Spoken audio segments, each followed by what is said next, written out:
Okay, so that's pretty much what I wanted to accomplish during this first week. I just wanted to sketch for you these two alternative conceptions of risk.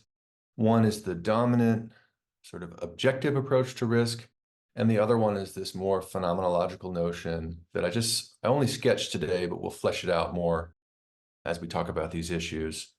And so what I want you to think about before we meet for the first time is, what do you think? Which notion of risk seems to be embedded in the law? So we looked at these different legal documents, and arguably, I think, it seems like an objective conception is enshrined in the law, because it seems like there's all these cases where you have both something like a notion of probability and a notion of disutility. Really, in these various legal documents, it seems like they could be talking about risk understood as a kind of expectation value on the model of decision theory that we talked about.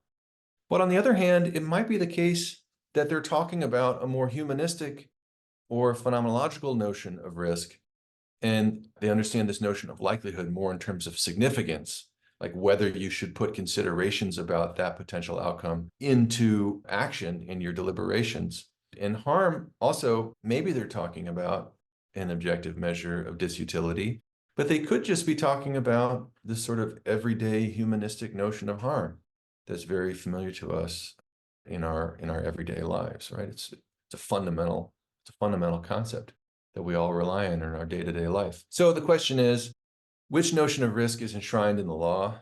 Is it this objective conception coming from decision theory or probability theory? Or is it this more phenomenological humanistic conception? And more importantly, which one should it be? Should we be beholden to an objective conception of risk? Is that the only rational way to think about risk?